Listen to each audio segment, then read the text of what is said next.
Why we declare things? We declare dahil to remind ourselves. We don't declare dahil hindi tayo naniniwala na blessed na tayo. We declare because we want to remind ourselves how blessed we are. Declaration, ito po yung halimbawa. Sasabihin mo, in Jesus' name, matanggal yung sakit. Pero kung tutuusin po kasi, nung nanampalataya tayo kay Christ, blessed na po talaga tayo. Pero hindi ko po kinukondem yung mga tao na patuloy na nagdi-declare. Kaya lang po yung iba sumobra po, no? Nagkaroon po ng mga tinatawag ngayon ng mga movements na yung natutumba sila. Alam mo yun, yung slaying of the spirit. These are the people na ganyan, yung mga, sabi nga po ng ibang mga Kristiyano, ito yung mga word of mouth, no? Yung mga word of mouth movement, no? Tinatawag silang ganyan. Well, hindi ko po sasabihin na sumasang-ayon ako, pero kung ginagawa po nila yon to remind themselves how blessed they are, bakit naman po hindi? Hindi po ba? Mayroon po akong isang experience yan na talaga matatawa talaga kayo. Buti na lang kanyo, hindi ako pumunta nung particular na araw na yon. Isa rin po sa mga Bible studies namin yon. At meron po akong kasama dati. Ako, papangalanan ko na po siya si Brother Mark. Hindi niyo po siya kilala. Marami pong Mark sa mundo. Pero kilala namin siya. Kasama namin siya. At ito po ay napakainit sa Lord.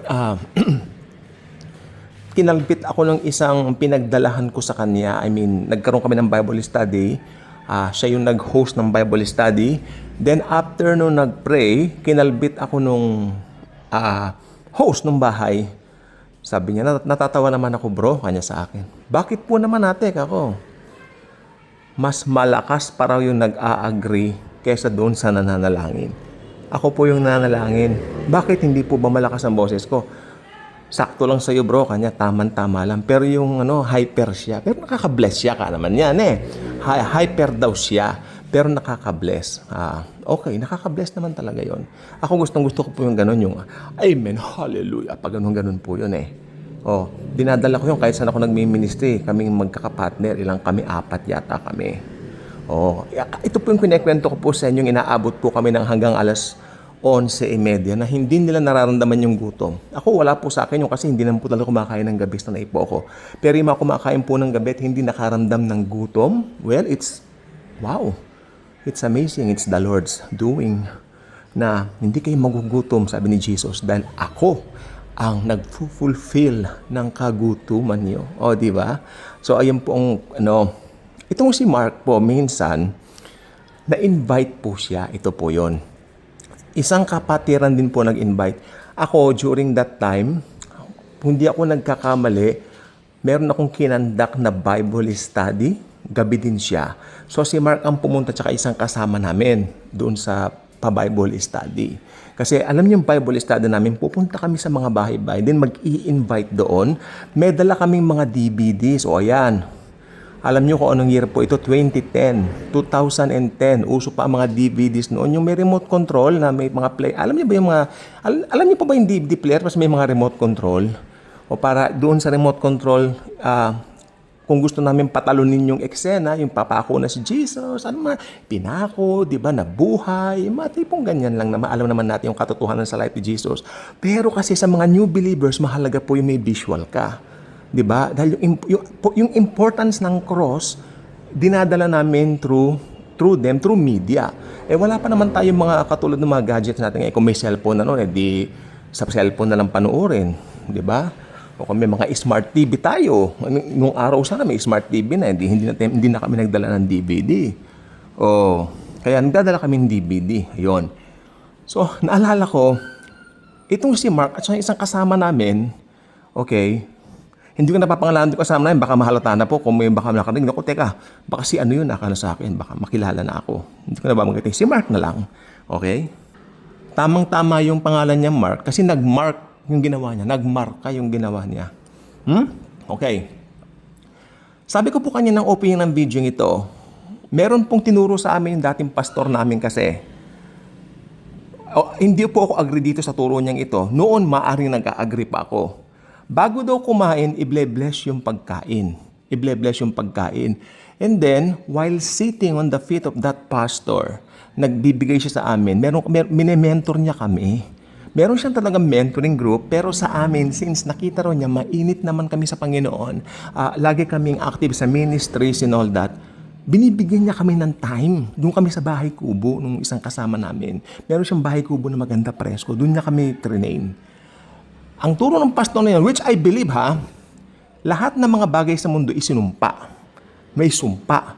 Lalo na ang pagkain daw pala, yan na. Ang pagkain ay may sumpa. Kaya kailangan, pag ipre-pray mo raw, isa-sanctify mo. Yan ang paniwala niya. Ang prayer ng pastor ganito, Lord, we sanctify this food. Pero ibang nangyari kay Mark. Dahil si Mark, nung na-invite dito sa bahay na sinasabi ko, nung kainan na po nila, nung magkakainan na sila, naghanda yung host. Nanalangin daw siya, Lord, thank you very much po for this food.